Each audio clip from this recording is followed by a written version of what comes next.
Hey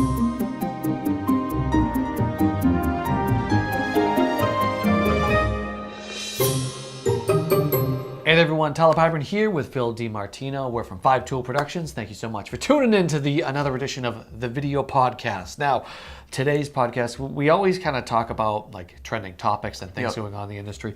We don't really go too much with kind of news things, but what we're going to talk about today is kind of news as well as what's going on in the industry, kind of a swing, and that's specifically about Vimeo and how the platform itself is kind of changing a little bit right now. Yeah, and I think the way that we're talking about it and the way that we'll eventually come to frame it today as we talk about what's changing is Vimeo is kind of undergoing a shift to help be more of a creation engine as opposed to a distribution engine, which is interesting because when it first launched, and kind of what made it what it was this platform for filmmakers and creatives, not necessarily like the everyday quick hit people, but people you with still more high quality went stuff. there. It was trying to be kind of a destination. It was competing at the time with YouTube to be a destination where people would go to watch videos, right? Like that's was the other platform. It obviously didn't have the popularity that YouTube did, but the owners, the CEO of of Vimeo, is now kind of recognizing that we're not going to be the destination where people go to watch and consume content.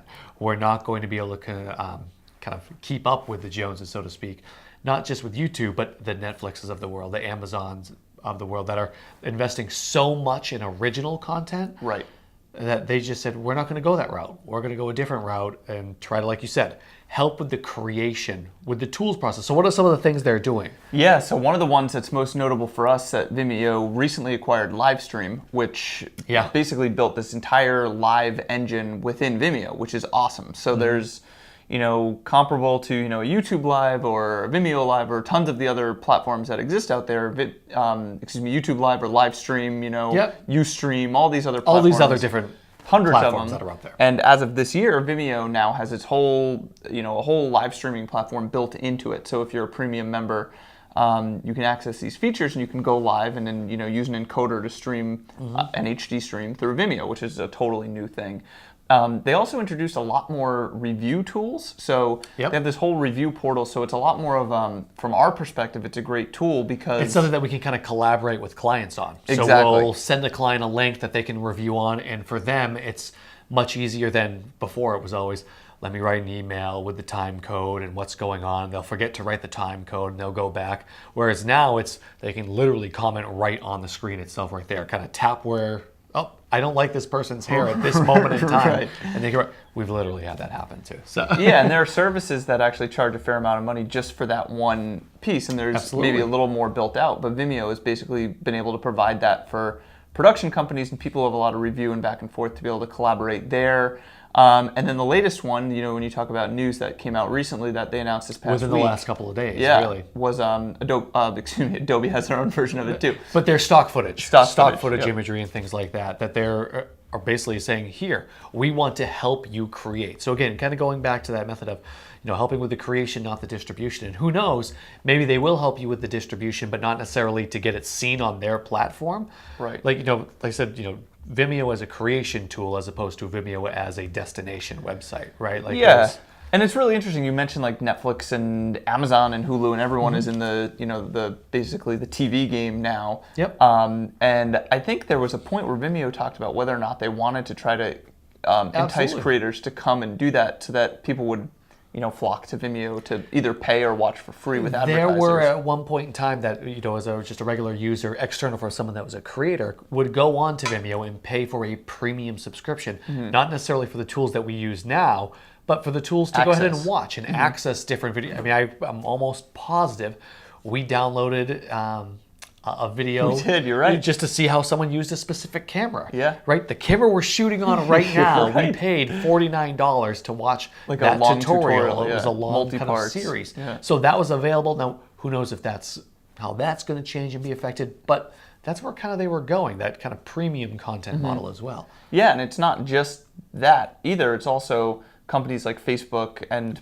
by proxy Instagram and Twitter and all these other companies investing a lot of money in allowing people, regular people, not necessarily creators looking to make money, although they're there as well, but regular people to upload and get their content seen, and YouTube to get their content seen on those networks. So there's just so much competition there, but for a high... And it's still kind of a roll of the dice. It is. Right? I mean, while we know that, the content's king, all that crap, but the fact is that you're still kind of rolling the dice because you don't know for sure if people are going to watch some of these different things and that's going to bring in the money. Right. We don't know that for sure. We're not 100% sure on that. So you're still investing a ton.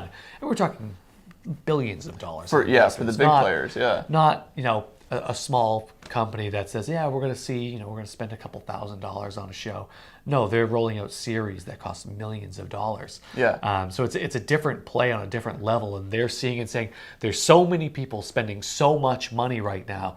Do I want to be in the mix of all that, or do I say, no, we can kind of shift our focus a little bit more and be profitable, be solid, and just be a different company altogether? It's kind of cool. Yeah, and I can say from our standpoint as creators being a production company, the last year or two has made Vimeo a lot more valuable to us. I think that the changes they've made have made it a lot more valuable to us. Well, think about the things right there that we talked about earlier. The review tools. We use it constantly. The ability for folks to download, an external person be able to download a video. At multiple different sizes, At multiple different aspect ratios, so that they can have something small that they can host on their intranet. Mm-hmm. That's a massive tool for us.